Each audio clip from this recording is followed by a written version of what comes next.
Hello, good evening, good morning, or good afternoon. Whenever you guys decide to listen to us, it's always much appreciated. This is Andy and Dec back with Tap 86. We're getting that little bit closer to 100, Dec. How are things with you? Yeah, all good. All good. It's been a busy enough week racing. Third meeting in a row now. Yeah. Catching up for those cancellations early last week and late into the week prior. So, no, good. That's the good thing about Irish racing. There's never racing on every day. So if you need to catch up on a few fixtures, it's usually not a problem. Or if you need a break. Yeah, or if you need a break, exactly, yeah. And they don't often do a Ludlow on it. You didn't see what obviously we're recording Thursday night here. Ludlow were cancelling a half an hour after the first race, which is Did they run the first race? No. They'd have ran the first race over here. You get the big grand attitude probably, but What was the problem? It was a frozen track, but like it looked well, obviously I wasn't there, but like I didn't even think it was that cold. But like it's look, I don't really, Ludlow. It's not on the top of my radar, but should there be a rule brought in? I know we're going completely off on a tangent to start, but I wonder if there should be some sort of rule brought in where they just cancel racing if it's not raceable at 6 a.m. or something, because it's a lot of time and money to transport. You're paying staff, you're paying horses, petrol, all that. So, and it's the owners who have to pay, I assume. The owner, yeah. But it should be common sense, shouldn't it? That we're gonna have to make a decision. It's now or never. We just call it 9 a.m. or whenever. Like that. That's why they have inspections at 7:30. Like there's inspections at 7:30 here when you're not really giving it a chance, because there's a chance it could thaw out after 7:30. But you have to make a decision. Yeah, exactly. Well, imagine it would happen at Ascot on the weekend, and Willie Mullins has brought over Kyrgyzstan and Nurgamine, and then it's 15 minutes past post time. We're like, here lads, we failed the inspection, but you know what? We're going to give it another go. It'd almost be like doing a driving test at midday, right? And you finish at 1 p.m. and you fail. And then the inspector turns around and he goes, look, you know what? You're after failing that one, but you know what? We'll give it another go at 2 o'clock and see how you get on there. I'd say it's a weird one. Anyway. So, Dec... How would you have called that years ago? What? Years ago, you'd have said that's a real Irish one. Yeah. No. It's a real British one, that. It's very British, yeah. Right, so Fairyhouse today, unfortunately the big tip deck was wiped out by it looked like a horse that went wrong, unfortunately.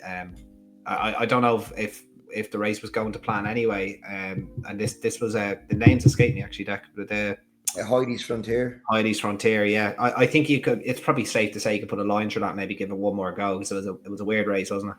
It was a mess of a race. It was a mess. Like something was a furlong cleared at one stage, I think. But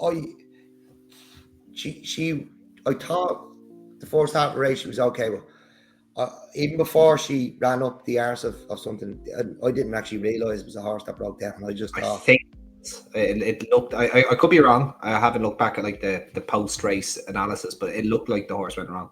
Yeah, look, I was never overly confident throughout the race today, and it was a mess as well. So maybe that adds to it. Like I was like yesterday at Clonmel with Misty Milan, I was counting money.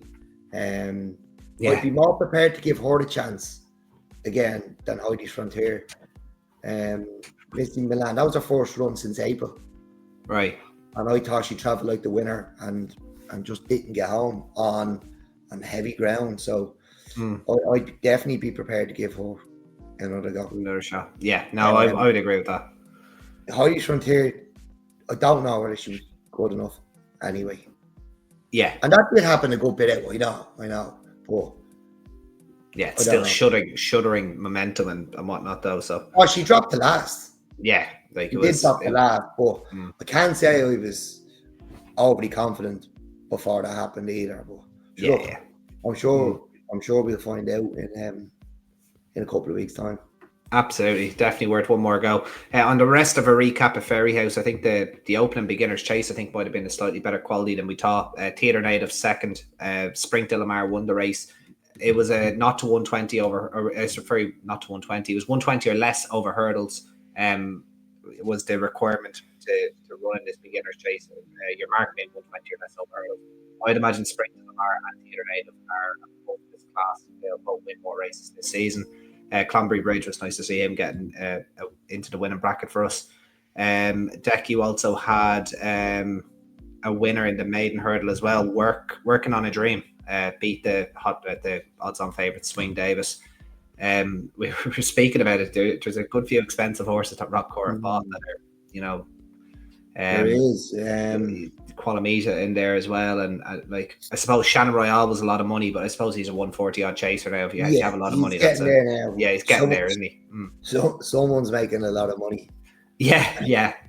Absolutely. And the one, obviously the main one to talk about, Dec, though, was Kiss Will, and my jaw was on the floor with him. I really was really impressed, and we said it ourselves. We said it in previous episodes. The novice hurdle division was crying out for a big performance from a horse that I suppose that likely that Willie Mullins was going to find down the back of the sofa, and maybe it was Kiss Will that was down the back of the sofa, because he made all the running. He went like the best horse in the race. Hello Jack, second favourite, tried to go with him and died of death in the final, heading into the home straight, final 2 furlongs. It was actually pipped by Costa Curta for second place. I'd say that's a serious horse. I was so impressed by him that I was actually watching it on my phone on my lunch. I went for a big walk today on lunch and walked straight by a Paddy Power and waltzed in and backed him straight away for the Supreme cash bet.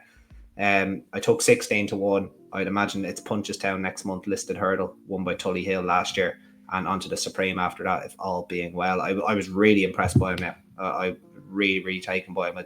He obviously needs to brush up on his jumping a little bit. You would accept that for his first run over hurdles, and I'd say he's a proper horse now.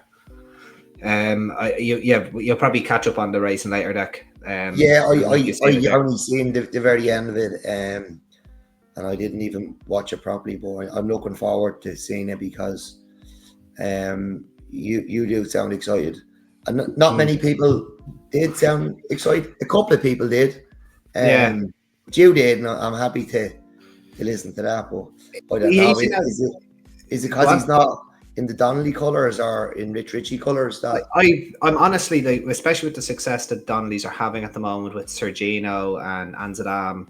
Well, Anzadam obviously has everything they buy. Yeah, basically anything that they purchase is just an error. Rob Corr need to go and speak to whoever's buying their horses. Exactly, yeah. They do. They probably actually do need to sort something out. Look, all we know, the Donnellys buy in France. Rob Corr tend to buy out at the point field. Yeah. So there is a difference there. Now, this horse I was really blown away by. Obviously, bought from France. You could nearly make an argument 16-1 for the Supreme after winning at 11-4 on. I think he opened at like 4-6 the morning time. And we were saying on the podcast last time out that I'd be surprised if he wasn't odds on. But they backed him as if like he'd already won his maiden hurdle into 4-11. There was no price too short, and he won like it. I don't like going like if he's trained by this, he'd be that price. I think it can sometimes be true, but even in the terms of Willie Mullins, if this horse was in the Rich Ritchie colours or in the Donnelly colours, I'd say it'd nearly be a single figure price for the Supreme based on what he did today. I don't know how. Like I do. I kind of a part of me wants to believe it. The other part of me is saying, Andrew, shut up. Has there been? You've been a Phil. What maiden performance has been more impressive? I can't think of one. Look, Work Ahead at Christmas time was quite impressive. Even like I was actually thinking today, I know we're going off a tangent, we will get to Navan soon, guys, don't worry, but I was nearly thinking were the Limerick Christmas performances possibly more impressive than the Leopardstown ones, because there was horses down there like we couldn't see the Leopardstown ones. Yeah, we couldn't see it. We obviously know Copac de Boards, who basically flattened every hurdle that we could see and still won. Obviously Big Engine, the word of the season so far, Big Engine. And then Work Ahead was very impressive, and that form is tend to be working out. Obviously Spring to Lamar well behind him that day. Obviously went chasing and has won at Fairyhouse today. So the form's working out nicely enough there. But then you take Limerick, you have the Bill Durkin horse Laffy, I think it's Laffy. It was 90 odd on the flat. Made an 18-1 winning debut down there at Christmas time, and then obviously Final Demand, who is the only other horse that I can really think of, because I was talking to yourself and it was Cahill, wasn't it, and Tommy and my dad. Yeah. We were in the members bar in Leopardstown, or the Larkspur bar in Leopardstown. Yeah, the Larkspur bar in Leopardstown. And I saw this thing out of the corner of my eye. Watched it back. I was very impressed by him as well. But I think this is the most impressive maiden hurdle performance that I've seen. Gaurav Mahalgod at Navan, very impressive as well. They're kind of the few that can kind of spring to mind. But I'd have this one as the best one, Dec, to be honest with you. Really, really impressed by him, and I think he could be a live contender for the Supreme. He got me more excited than Salvador Mundi did anyway. Albeit Salvador Mundi did a lot wrong and still won. Yeah, I don't know if there's anything else, Dec, you want to bring up on Fairyhouse or this week. Will we 10 minutes in? Will we get rolling? There is Argo is going back to his will. Very, very, very rare anti-post suggestion, but I was blown away by him. I was really, really impressed.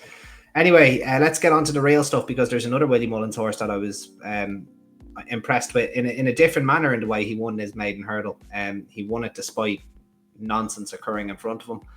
This is the Race Displays rated novice hurdle at Navan. It's the midday race on Saturday. A decent field, this Dec. Quintet, Ballygunner Castle was the horse I was referring to. Danny Mullins riding. You always like to see that. Obviously, Paul Townend is at Ascot on Saturday to ride Cargesian and Ergamain.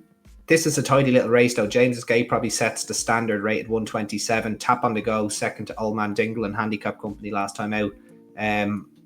Probably, could be underrated off 127. We could get that in a minute. Case to Chance as well for Willie Mullins, JJ Slevin, Cashildale Lad, the once raced and once won Cashildale Lad as well in their Dec. Who do you fancy here? This is a nice enough field now, I have to say. Yeah, and obviously, it's a bit of a unusual to see the likes of Ballygunner Castle in here, and is that probably because of the season, how far it's been behind, and could be. Willie needs to get runs into them. So, I just thought it was a little bit unusual to see him running in one of these mini handicaps, as we call them. Look, he's 2 from 3 in bumpers. He was, what would you say? He was almost carried out at Fairyhouse. Now, yeah, I wasn't as impressed with you. Look, it wasn't that I wasn't impressed with him. I just think the race was. I think I said it's because Special Cadeau was second, basically, isn't it? Because he was rated 125 at the time. And was only beaten a length and a quarter. And maidens at that time of year, probably horses rated in the 120s probably shouldn't be getting placed, admittedly. Yeah, so I was kind of thinking, I think I might have said to you, you mightn't see a worse maiden ran all year. Yeah, I categorically disagreed, but I can see where you're coming from, though. Yeah, well, look, Don't Stop the Music was, he finished third, and he looked like he was staying on to certainly fight out a finish. The weekend. I think he'd have won. You think he'd have won? Yeah. I think he overjumped the last, and obviously met his demise. Sad, really unfortunate. But I think he'd have actually won comfortably. I think he'd have won going away and won well. It's the only bit of form to take from the race, really. So I'm not as keen on Ballygunner Castle as you are. Sorry, just to cut you off, Dec. Sumsky, the 4th placed horse, won a maiden hurdle at Christmas at Limerick on the 29th. Right. So there is a little bit of substance now, admittedly not a strong maiden hurdle. I did mention the Christmas maiden hurdles being strong at Limerick. This is probably the weakest one out of them all, but he still won nonetheless.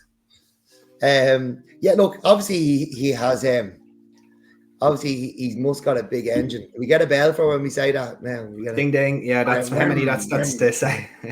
I'll get an engine noise, Yeah. Obviously, he obviously has a big engine because he was nearly brought to a stop, and like we mentioned Heidi's Frontier being brought to a stop and how difficult it is. Yeah. He got down again and won. But look, I can just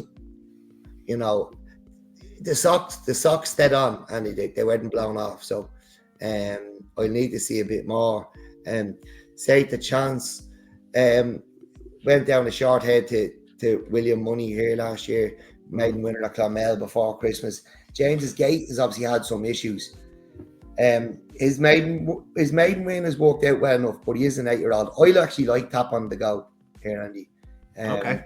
He beat McLaury by 9 lengths McLaury was 5 lengths behind James's Gate. McLaury has actually won since. Was that was one of the maidens at Limerick that McLaury won? McLaury, that was Tipperary. I think. Well, he beat McLaury at Tipperary, didn't he? And then McLaury, I think McLaury ran at Limerick. Yeah, McLaury won ran a maiden. At Limerick. Yeah, and there we go. Limerick maidens. I'm taking the Limerick maiden form. I'm going a different direction to you, and I like Tap on the Go here, getting £3. Yeah, off Ballygunner Castle, and I just wasn't as taken as you. As I said, the socks dead on. Well, look, I think 130 is a workable mark because that's effectively what he's running off here. 11 stone 9's equating to 130 with James's Gates 127 being 11.6. Tap on the Go has already been tried in a handicap, as we said. He's also rated 127. Obviously, your mate Cahill was when he pointed them out to me when I said I fancied Old Man Dingle on the 29th. He said this thing is probably lobbed in. It's going to be backed off the boards. He was in off 123. He opened up 4-1 or something, 11-4 maybe. He was backed into 11-8 favourite. And if you take Old Man Dingle out of the race, he is I think he's like a 7 or 8 length winner from Young Lucy, who was not without support either for Tony Martin. And then Petter Merchant, nice enough horse in his own right, back and forth. Look, that's just how much I like Old Man Dingle. I think it could be a right one as well. Now, we're after getting the Dublin Racing Festival handicap entries. I think they came out today. I haven't got a chance to look at them. I think they have. I was going to see if Old Man Dingle got a Liffey handicap hurdle entry, or will they keep him to 2.5 miles? But I will probably, that'd be one for Tap 87.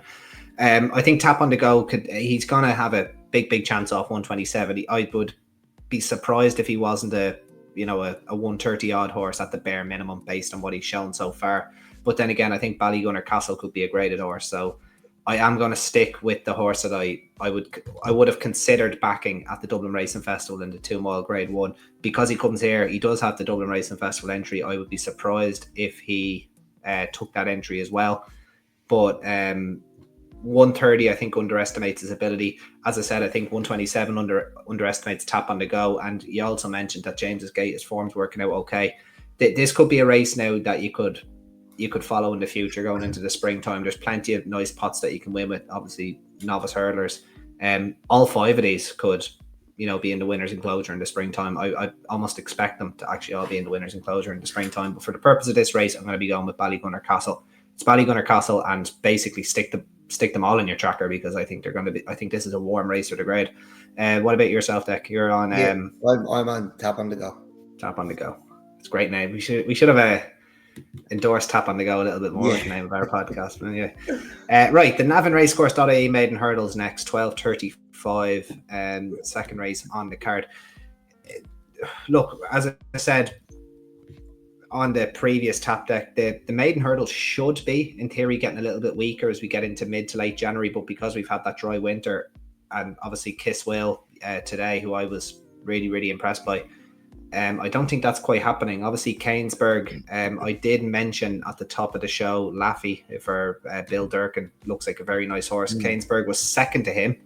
And did I ask you that, who looked to me like he'd probably appreciate a drop back and trip. He never settled when third behind the big Westerner at Punchestown on his hurdles debut. Sprint de Lamar behind that day as well, who obviously won over fences today. Argento Boy let down the form by just running as if he had an issue at Leopardstown at Christmas time.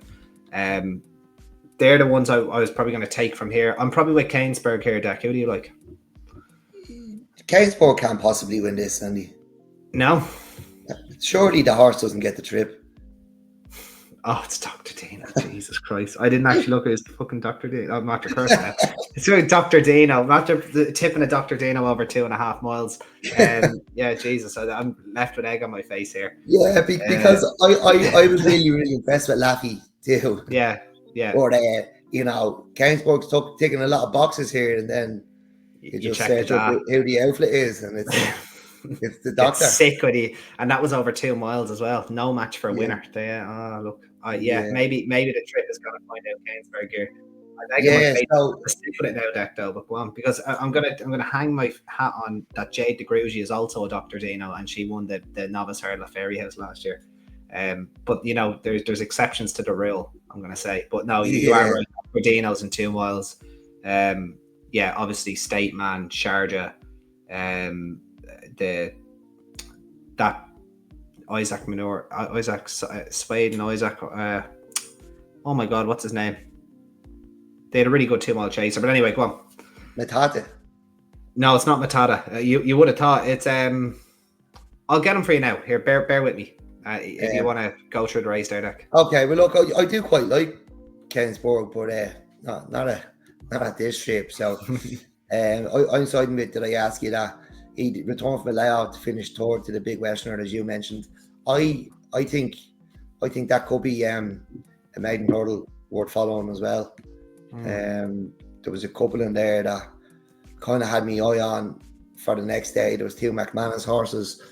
But Spring de la Mer was behind that day as well, and obviously she's come out and won today, wasn't it? Yeah. You want to chase today, yeah. So yeah. Look, that form's working out, and I think it's definitely a maiden gone back and having a look at and maybe following. I'm not sure too many of them have ran since. So you know, with the fact Kensburg won't get the trip, it's a penalty kick for it. Did I ask you that? I've actually worked it out right. So the horse I was thinking of was So Royale, who again cracker 2 miler, but I think I've worked it out right. So obviously there's Jade de Grugy, female. According to the mares program, all mares need 2.5 miles. Yeah. But he also had another horse that got a trip, Labago Roy, who also was a 2.5 mile Grade 1 winner. She won the 2 mile 5. She won the PJ Moriarty, the Flogas or the PJ Moriarty. Yeah. So it looks like if you're a female, so you might be able to get the 2 miles. But and again, have you looked into the dam side and either of those? And I actually haven't. No, I haven't got into it. I'm having a quick look at Kensburg's dam as we speak. I don't know if she actually raced. She raced her. Well, she's by Polyglot, who I think is best known for his champion chase winner, Politologue. And he also, I think Factor Foil might also be, maybe even Dom. No, I don't think Don Poli. He could be. It could be Don. It's not Don Cossack. It was a Don. It probably is Don Poli.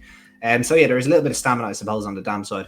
But yeah, the Dr. Dino thing would probably worry. There's a little exercise for you. Look at all the Dr. Dinos that only stay 2 miles and have a look on the dam side, and then look at those 2 mares. Yeah, he's a bit of homework for you. Come back to us the next day with a PowerPoint presentation. Yeah, please do. Yeah, look, did I ask you that for me? All right, did I ask you that? I'm gonna just count my money as Kensburg jumps the last and he gets outstayed up that Navan stiff finish by probably did I ask you that. Anyway, so the 110 Dec, the Navan handicap hurdle, they were probably up all night thinking the name of that race. It's not like if Peter Rowe was in charge here, he'd probably be like Navan, the best race course in the history of Navan. The best race course at Navan handicap hurdle. Right, so for anyone that didn't listen to Top 85, go back and listen to get that reference. So the 110, look, it's I was about to say run of the mill, but it's really not. Like, it's a 25 grand race. We've Intense Raffles, who's obviously working back from, I'd imagine, the Aintree National. But the really interesting runner here, Dec, is your old friend Bottler's Secret, because it looks like for the first time since he was placed behind Cargizi in Punchestown last season, he's going to have soft ground, which, being by Dragon Pulse, is very, very important to him. His 3 runs this season, all on quick enough ground. He hasn't performed as a result. All you have to do is look at his run behind Anzadam. Like, a good few horses reversed the form with him that day, like Gimme 5. And that happened at Cheltenham as well. He's down to 139 and the yard is flying. So I think he has a very, very good chance here. What do you think, Dec?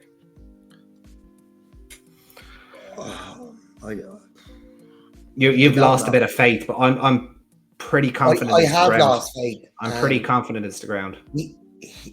But he hasn't jumped.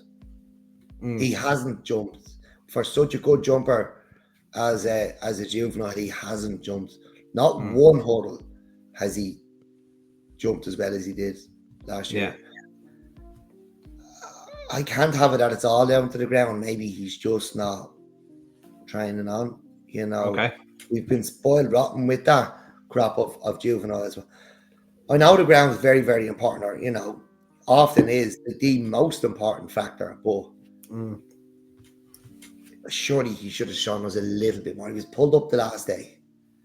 What was it at Leopardstown the last day? That was pretty quick now. It was it was good to yielding, but good to yielding at Leopardstown, like there's that's fairly lively now. Yeah. It's probably too good for him, but look, I don't know. I'm not with him here anyway. But as a rule, I usually don't back horses who've been pulled up last time anyway. Fair enough. So I usually just discard them. But look, I hope you're right. I really, really do. I hope you're right. I hope you get supplemented for the champion hurdle and wins it. Okay. Because I did back him last year for the champion hurdle. And that must be some docket. That must be that. What you should post that. As I saw a post today saying like the worst anti-post bet, and I have a few now myself. I have a Butch Cassidy for the Bearing Bingham ticket hanging around somewhere, which isn't in great shape either. So this is just lingering there, laughing at me. That's the worst thing. That's the worst part, because at least if you do it at least you do it with cash, you can throw it in the bin. If you do it on the app, it's just sitting there looking at you. Like cash out 12 cents. I don't know what's more embarrassing. Like I'd be trying to sleep and I can just hear laughing noises coming from my phone. He putting the pillow over my ears, and all I can hear is laughing noises from the phone. So no, he doesn't even have an entry. They won't just say to put it into the settled box. So it's just there looking at me. Cash out unavailable. It's looking at you. Oh, Jesus. Yeah, look, anyway, I'm not with him. Okay. Who do you like then? Anyway, yeah, look, there's three I'll give a chance to. Look, I think you always have to respect Barry Connell's horses who've gone and won chases and got to a much higher level over fences. Nespenito Bellows in here. He is an 11-year-old. He did win the Listed Hurdle off 128 in November 23. He's rated 144 over fences, and he's won off 140. He's in here off 136 over hurdles. Barry Connell is very, very good at doing this. We've seen it time and time again. He actually has, yeah. So I think you need to respect his runners when they come back over hurdles off a much lower mark. Even if they weren't as good over hurdles, he just seems to be able to get them right to win a hurdle after they've gone chasing. Very, very difficult task. It's not easy. It's not easy at all, when they've been jumping the bigger obstacles. So you always have to respect them. Eagles Rain, he should definitely appreciate this step up and trip, and he's going to get his ground as well. He was a bit disappointed at Limerick, but I think he's a win in him over 2.5, and I think he'll step up to 3 and he'll win again. I'd give him an entry in the 3-mile handicap hurdle at Leopardstown at the Dublin Racing Festival. I'll see if he's entered after for the next episode anyway. No, I'd have put him in. I was talking to Tommy Ward and the lads the weekend. I suggested that for them. Not sure. Fancy? No. Look, because they're coming here. Look, stepping right up to 3 miles is probably a bit of an ask.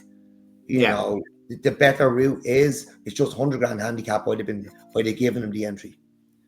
Give yourself the option, Yeah, and hope they came up soft. And he could have still gone here one day and gone there then, so he hasn't got the entry, does he?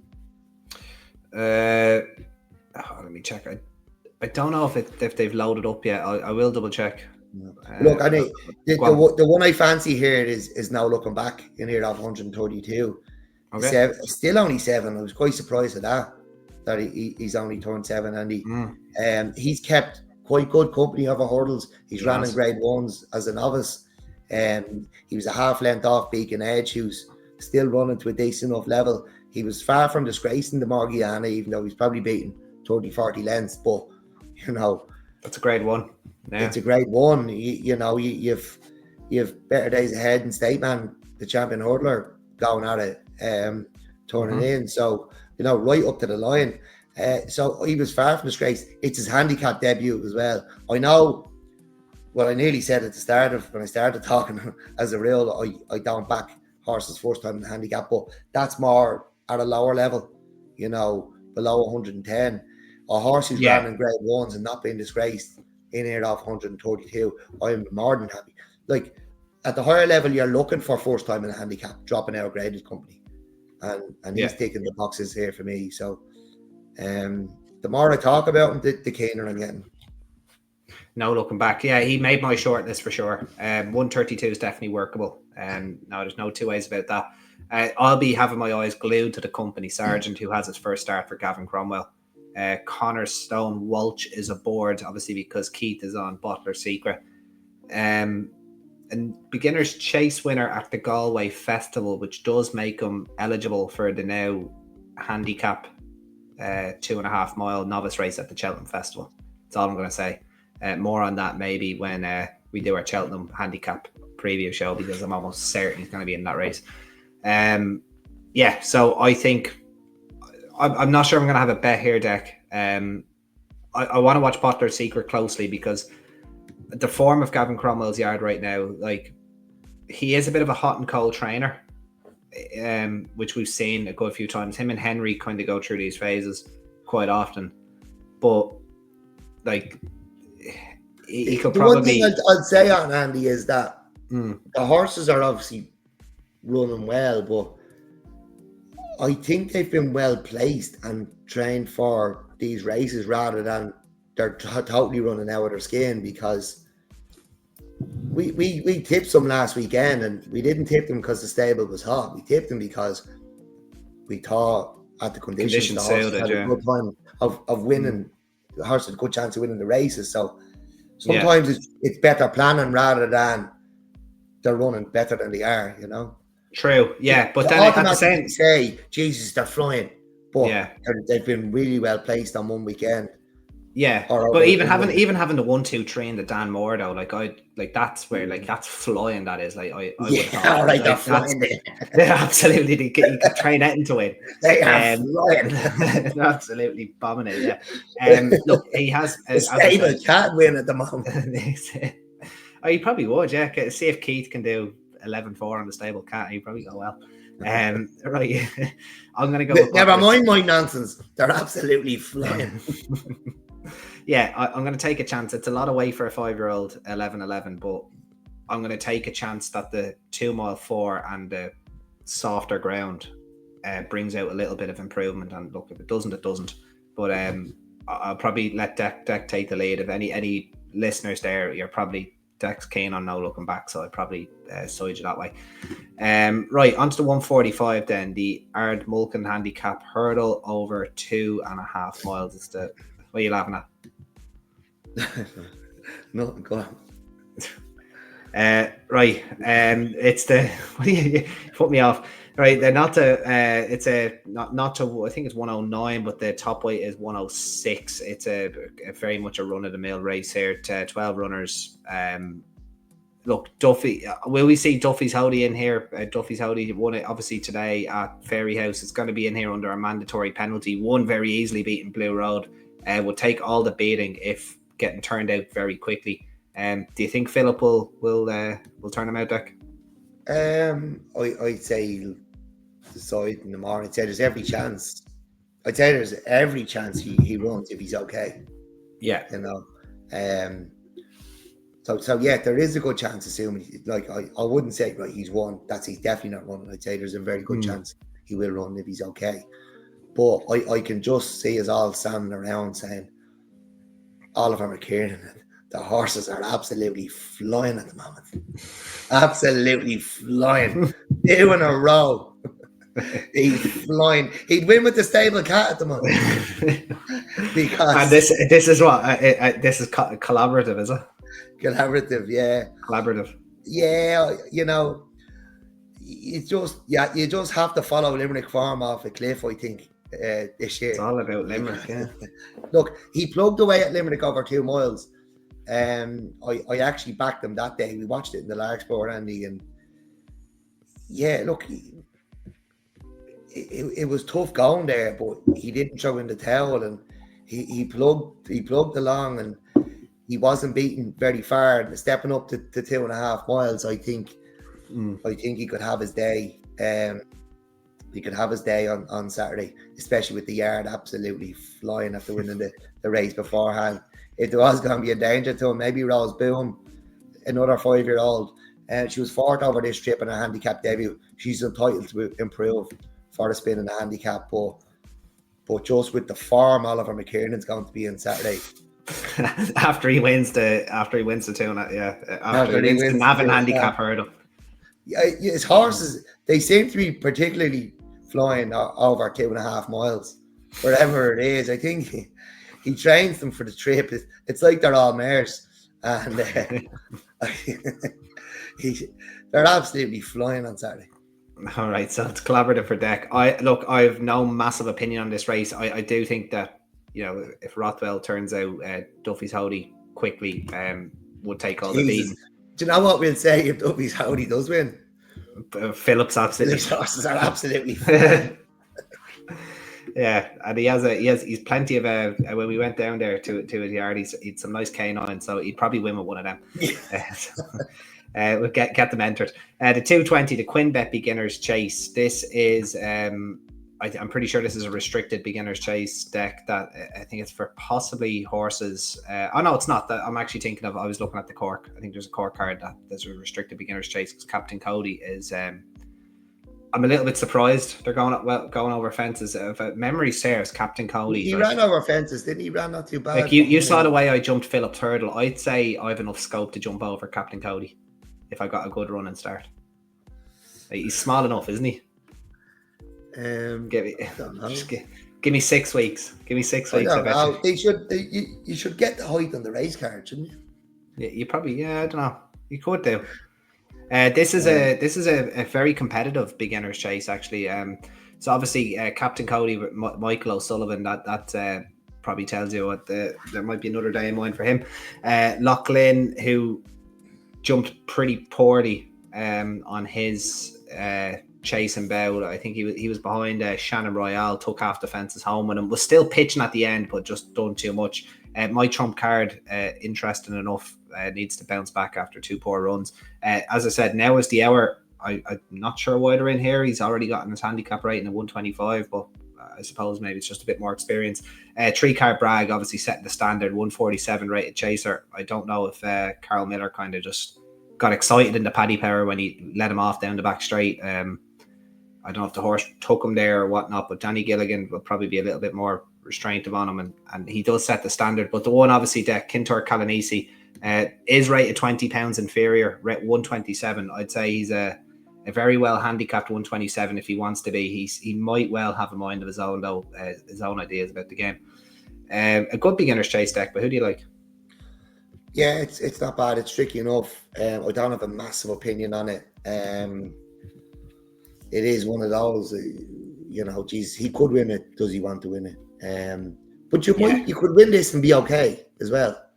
Depends what way he's going to look. It depends. If you pull well clear of the third and you beat 3-card Bragg by half a length, you might be in a spot of bother, depending on what the handicapper thinks about 3-card Bragg. 140. But we do know 3-card Bragg is beatable. Does 147 flatter him? Maybe.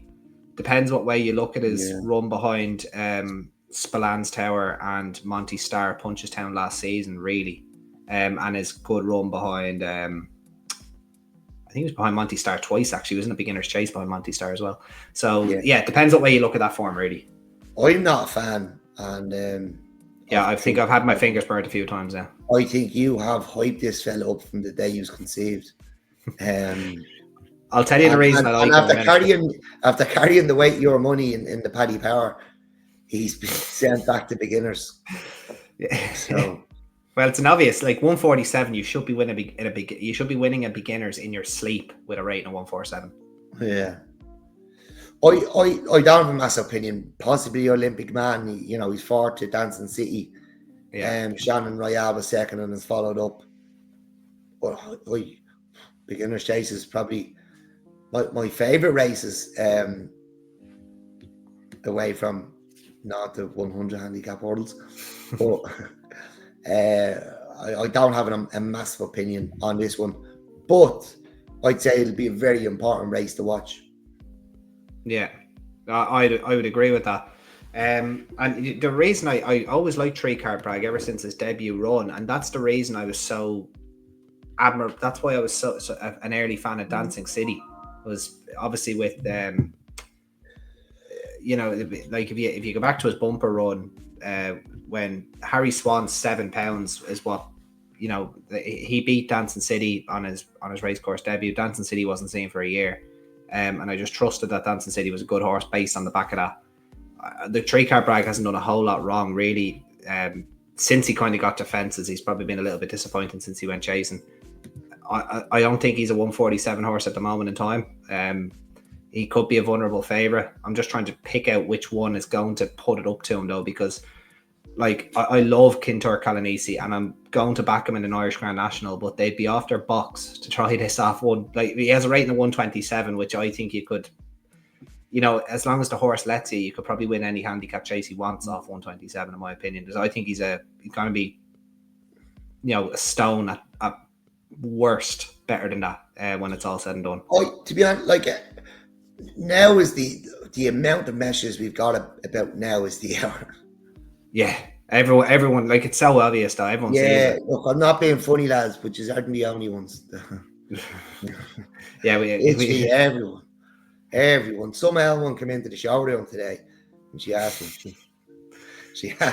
Some woman came in for a price on the comps door, and she asked me what did I think, and now is the hour of the mark.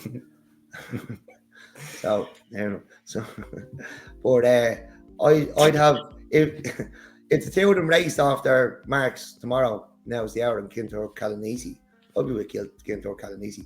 I'm not buying into the now is the hour hype or the fact that he's absolutely thrown in off this mark. When you look through his form, I don't think it's that deep. He won the grade 2 at Haydock over hurdles, but distances can be exaggerated in those flat tracks in Britain. I think they can just roll away from them, and I don't think it was a great race either. Other than that, I know we discussed this the last episode or the episode before that, Andy, but yeah, I don't think I don't think he's as chucked in as everyone thinks, and 2, he's going to be punted into oblivion. He's going to be 4 to 7 by the time everyone backs him. So he's a no from me. Fair enough. No, I get that. Olympic Man is probably the biggest threat to Three Card Bragg. Like, I don't know if you saw the sit. It was who was it from? I'm trying to think. It was in the race won by Dancing City, and Olympic Man looks like he was going to put it up to him. And it could have actually been Danny Mullins. Actually, I think it might have been Danny Mullins. An unbelievable sit. Like, he basically hailed a cab, and yeah. It made some sort of shape at the fourth last. I don't know how Danny stayed aboard, but it was a race-ending error. He went into a lot of trackers after that, and I can kind of see that. But you would have hoped you would have seen him maybe a little earlier. Like, it was only 39 days ago, I suppose. But you know, he could have one of those jumps in him, so you'd want to be a bit careful, I suppose. But I think he's probably actually the most likely winner right now, because. Look, if it wasn't a handicap, I'd be all over Kintor Calanisi. But as I said, I don't see why they go and win this and get an extra stone put in his back. Maybe they have the Irish Grand National in mind, but you could just go and win a handicap chase and get into that anyway. Like, so, yeah, it's going to be. I'll take Olympic Man, but my eyes are going to be on Kintor Calanisi for sure. Do you have a selection deck, or are you going to move on? Yeah, it will be Olympic Man. My selection, but suddenly he's the nap at the top. In a race, he's no interest in having a fun. Exactly. All right, I've got the time wrong on the next one, unfortunately. It is actually the 2:50. Oh no, I haven't. I thought I had the 3 o'clock. It doesn't matter. Ignore me. No, you're right. There's 35 minutes in between races. Yeah, absolutely. Yeah, your favorite thing about Irish racing at the moment, or racing in general. This is a not to 100. The 2:55. It's the Gormanlough handicap chase. Yeah, this is your bread and butter deck. 10 runners. Cullen Wayne, I suppose, for Philip Rothwell. Still, it's rare you see a horse win and then rock up on its next start off 85. But like, to win a handicap chase off 76 and still be rated 85 is that's nearly an artifact these days. That's very, very rare, but that's what Cullen Wayne is doing here, Dec. Do you think he can follow up? I don't know. This is a proper process of elimination race, and it's not one I have a massive opinion on. I'd be, if I was to have a bet, I'd be tempted to give a shout to Chosen Shant. She made her debut it was actually her chase debut as well. It was her debut for Now Made the last day. She was behind Andy. Go on. Behind Hillsdale. She's behind Hillsdale at Nace. Okay. So good form then.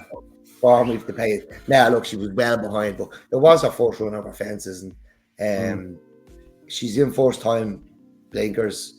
She was unlucky at Nace twice last year, over hurdles off 85 and 88. She in here off 89. She was pulled up on her only previous run over 3 miles, but she should get it over fences. And yeah, look. So it'd be Chosen Shant for you. Sorry, she's not in first time blinkers. That was a lie. She might be in the first time tongue tie. Starlight Cato was in first time blinkers. Right. It was the other one I was half looking at off 79, but no, it's not a race of an awful lot of interest in having a bet, to be honest. Yeah, well, look, when the lower the grade you get, the more it's usually equine Halloween when it comes to headgear. Like there's blinkers, tongue ties, sheepskin, nosebands, everything, all of the above. All the horses just like dressing up when they get to hold that sheep, everything. Give me the sheep. Well, look, I'll probably stick with Cullen Wayne because obviously Philip Rothwell's horses be flying by the time this race comes on. The 255. Look, it was a not 109 he won last time out. So he's in this grade for the foreseeable because he's only up to 85 as a result. So a 9 pound rise when he's basically tackling the same caliber of a horse. He's only turned 7. Got the trip fairly, he got the trip well. Went and won easily enough. I suppose the slight issue may be the ground. Now, as a younger horse over hurdles, he ran okay on softer ground. You can make the argument. It hasn't rained this week. No, it's. I'm just going on the projected soft ground as the latest going is soft. Now, obviously, it could get a little bit quicker. It might get a little stickier. I don't know at this time of year, but there'll be dew and whatnot at this time of year and whatnot. The Peter Road will get up to Navan and let us know. Yeah, send us a post. Yeah, it's not that far. You can do it. Right, yeah, I'll stick with Cullen Wayne though. For the 255, and then the last race, Dec. Usually we neglect bumpers, but this actually looks like a pretty decent bumper. Yeah, it does. The latest Rob Core horse bought out of a point field for about 800 grand is Spinning a Yarn. For Harry. I think somebody's been spinning them a yarn about these horses. No, we're only messing now. We love them. But no, Top Tyson was the horse in second that day. Look, I'm not mad on taking point to point form. You can do it to an extent, especially if they're a price. But Spinning a Yarn, I think, is going to come with a bit of a lofty reputation. Son of Order of St. George. Sin Qua Non is the other one. He won a 4-year-old point as well, just at the back end in November. Won by basically half an acre. He won by, I think. Nothing finished. It must have been. It must have. Point to point. He must have been the only horse to handle the conditions. He won by 50 lengths again, and the horse who was beat was the only finisher. Yeah, so the runner-up ended up in the wrong field, maybe, or something. Ended up in the backyard as someone else's. The way I look at that is, I don't look at Jesus had to win by 48 lengths. I'd say nothing handled the conditions, only him. He was the only horse who could gallop through the ploughed field. Yeah, look at you. Second fell, pulled up. It's like half the field ended up in the wrong bleeding field. I haven't looked at the internet much today. I was flat to the board. I don't know whether there's anything been put up about him, but I guarantee you, someone's gonna put this fella up as the next superstar. Because he won who's counted 48 lengths in a point field? Yeah, that could just be someone just like, yeah, that looks about 48 lengths. Yeah, it's about. I was done on time, isn't it? Who's timing it? Someone is going to put this fella up as the next superstar. I think Spinning Yarn's already been put up as they can't both be the next superstar. Do they both have an RPR of 94? Let me just have a quick. Oh no, an RPR 97. Oh. What's the cap on RPRs in? I don't know how you get an RPR for a point to point, but you do. Who does them? The guy who does the RPRs. Listen, people like me. I suppose you just make an educated guess that But it's capped, isn't it? They cap them. You can only. So I don't know what happens if you go and win one by like 100 lengths. That just means the horses are an RPR of 101. So what happens then? You get £1 million for the horse then, is it? Yeah, but like if you run the 6 laps in a minute, I think it's still capped. It doesn't matter. 6 laps in a minute. Okay, so who are you going with here then? What about each to their own on debut for Barry Connell in the in different colours actually? But anyway, no, I'm going for Dream Diamond, Andy, who's back in the bumpers, having been placed in 2 hurdles. Lovely. And one of them was buying Kellestar at Cork. Okay, but that's the yardstick. You're getting a price here because you are getting a price, yeah. The Rob Carr horse is going to be like, I know, look, we like Rob Carr. We're only messing. We're only suggesting you should. It's like when a football fan says sack your manager. Yeah. And this thing, who trains this thing actually? So it's very unprofessional of you, Dec. No, it's Michael Kennedy. No. I'm talking about the McManus horse. Oh, it's Pargrouch. I reckon there'd be a decent punt on that. Really? That's gonna blow up a little bit, yeah. Okay. That's one of those. Someone's gonna stick up a video of that. What if all the other horses getting lost? Someone's gonna put something up, yeah. Superstar out of point field. The rest of them couldn't get their feet out of the quick stand. He beat one horse by 48 lengths. I will say though, Andy, the horse he beat followed up and won a point. By how far?